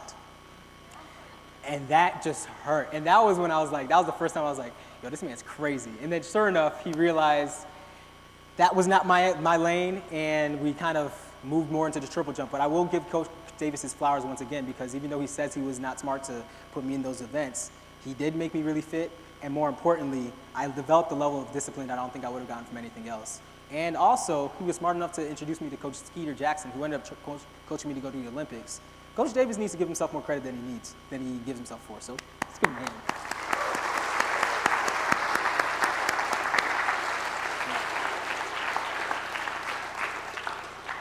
So we had one right here, and then we can go back to the other side. I want to make sure everybody gets addressed as best we can.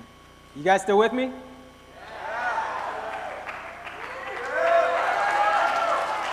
Thank you. Right, she's over there. Raise it high, raise it high. Don't be shy, raise it high.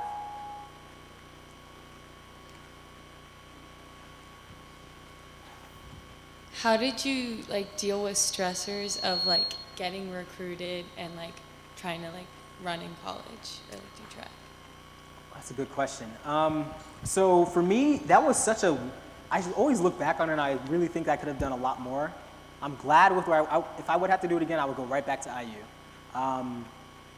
But as far as the stressors go, again, for me, I was focused not just on track. I was like, what school am I going to first and foremost? And I still have the stack of letters now. I started getting letter after letter after letter, and it was really cool to have them and look through them. Ivy League schools, SEC schools, West Coast schools, South schools. But what was most important for me is where can I go to a school and feel like I'm actually going to school, you know? So that immediately wrote off a lot of stress because I was getting a lot of offers, full scholarship offers, but rather than just look for the money, I was looking for my experience as a student that was gonna set me up. Again, to what I answered with you later, how would I be better off later off in life? And I wasn't really putting it in this articulate way in high school, but I think that's where my mind was. So look more so for the total experience rather than just who's offering me the most money. Am I gonna win? You'll win when you're happy. If you're going to a school where you're unhappy, don't expect track to save you. Track is not gonna come save you. You have to be accountable for your own well-being and mental well-being in those situations. So definitely make sure that as this goes for everybody. If you start to get recruitment letters, enjoy it. It's a fun process. It feels like people are coming to try to date you and you're being courted. That's what it is. Enjoy it. But also understand that it's not just about track. It's about setting yourself up in life. Because guess what? I'm not wishing this on anybody, but none of us know how long we're going to be here. None of us know if we're going to get hurt and a career-ending injury is going to happen. So you have to set yourself up beyond track, and then when you kind of do that, it disperses the stress from trying to make the one choice based on track and field. Next. Got one way back here and then one over here. Either one.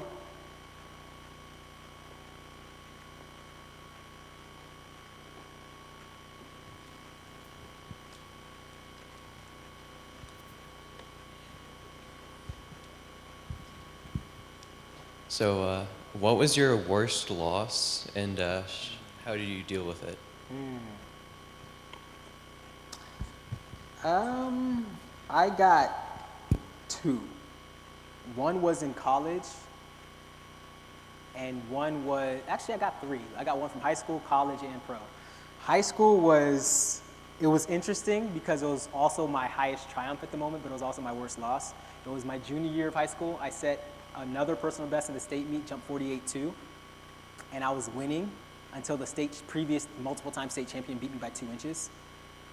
And so I remember being on the way home on the bus from states, and I'm looking at the medal, I'm like, wow, I didn't even think I was gonna have a medal. This time last year, what? 6 months ago, I didn't think I was gonna have any state medal, let alone silver. But then I was also like, yo, it's silver, and I lost by 2 inches. And then college level was my freshman year, where you guys are gonna go, if you go to run in college, you're gonna realize you're gonna face a lot more load and volume in your training than you're used to, and your body is still growing. Mine got overtaxed, I got fatigued, I was toast after the indoor season. But I remember getting to outdoor regionals, which regionals in college, you go to regionals, you pass out of regionals, you get to nationals.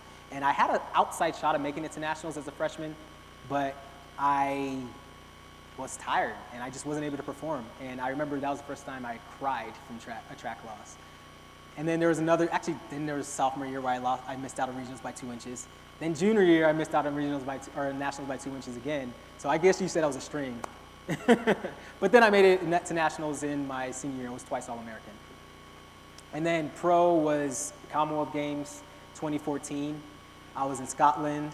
And the videos are somewhere on my YouTube channel, I think. But I had gone to Scotland and was performing really well. Again, I entered that top 15 in the world at that point, and I got 4th place by 2 inches.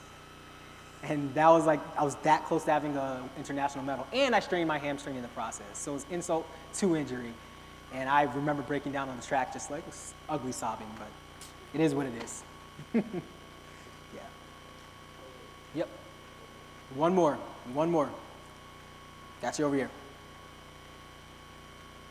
Oh. Catch me after. Who's your inspiration? I have multiple. Are you talking about in life or in track or in track? I look up to, I don't really look up to people. I say this often, I don't really look up to people because that makes me feel like I'm putting people on a pedestal. But there are people who inspire me, and one of them is my old college training partner and teammate, Derek Druin, because he had a very catastrophic ankle injury but came back to win the following year, win the national championship in the high jump, and then win a bronze medal at the Olympics. So I definitely look to that. And then I have a couple other people. I would say right now, one of the people who's really inspiring me, probably Christina Manning-Klenick. She has a whole child and is out here running at the highest. Really, any of the moms. I think we just say categorically, any of the moms in track and field, Ellie St. Pierre, Shelly Ann Fraser-Price, these are people who put a human out of their body and then go out to test their bodies and are still beating other people who've never had a child. So, yeah, any of the moms, I would say. Thank you.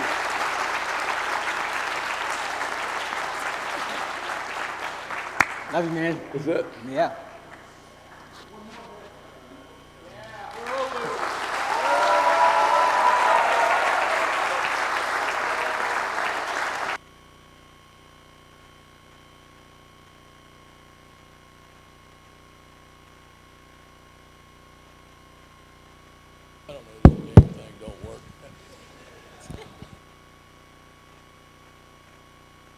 Testing. Here you go. Yeah.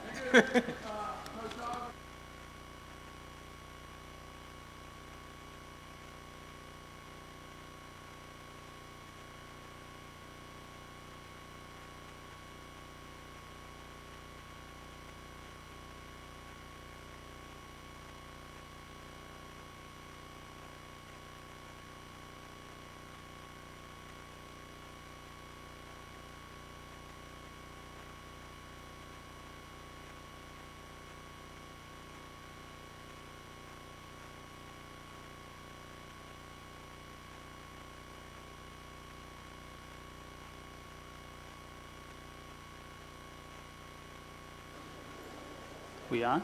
There we go. Okay. All right. Couple things from me. First, Olu, I am not going to fault you for walking that course at King George, at Caledon.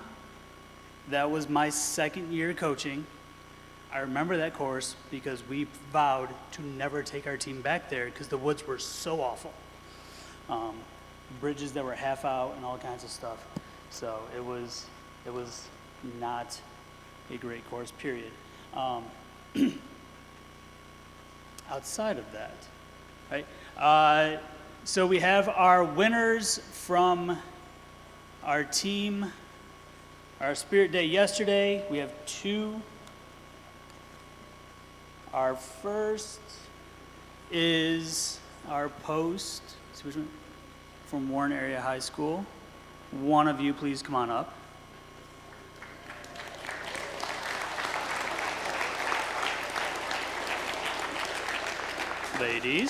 Ladies. Maybe not one, okay. I said one, they're two. Pennsylvania people can't count. It's a problem.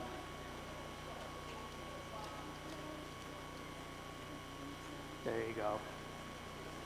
All right. And our second, one of the ladies from Tab as well. You guys can fight over it. All right.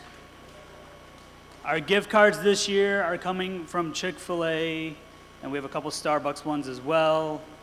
All right, for those of you that need the extra caffeine or whatever. One of the big things is make sure we are tagged in your post. Don't just put it on your story and hope that we're going to see it, because we don't. And if we do, and it's on your story and it goes away, well then, you're not going to get anything. So, that is my reminder for that. As far as today's challenge goes, okay? First off, group 3, you are awful for not being able to meet deadlines. Just going to throw that out there. 2:15 is 2:15, not give it to me at dinner. Just saying. This isn't like high school, all right? Deadlines matter here. And the kids at Colgan know what I'm talking about, because deadlines don't matter there at all half the time. I think I'm probably still getting emails about, can I get my fourth quarter work done? So, here's what we're gonna do, all right? We have, whoa, everybody's getting all excited here. They didn't win. Maybe. Here's what we're gonna do. We have, as a group of us coaches have looked at all the posters, right? We have an idea, we have points on them. We're gonna throw some bonus points in there. Bonus points. So you might wanna listen. If you're talking, you're not listening. Here's what we're doing. All 12 flags are going to go up on Instagram tonight, as soon as we walk out of here, with voting/likes. The flag that gets the most likes by, let's say, tomorrow afternoon's challenge will get bonus points added on. I'm not going to tell you how many, because whatever, either you want the bonus points or you don't. Same rules I have in class. All right, so all 12 are going to go up. I know he's only showing one. I don't know why he keeps only showing Atlee.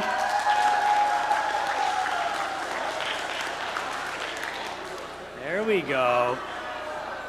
Yeah, they took an extra 4 hours, and that's what they got. So, talk to your friends, talk to your parents. I'll just wait.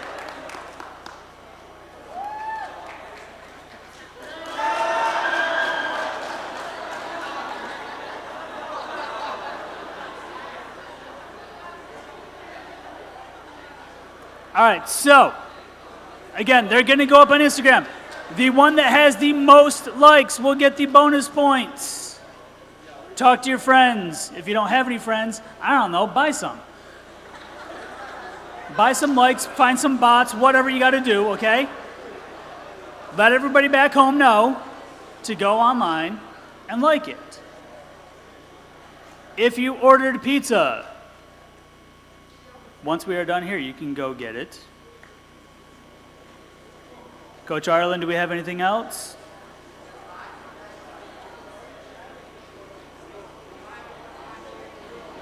Oh yeah, rooms.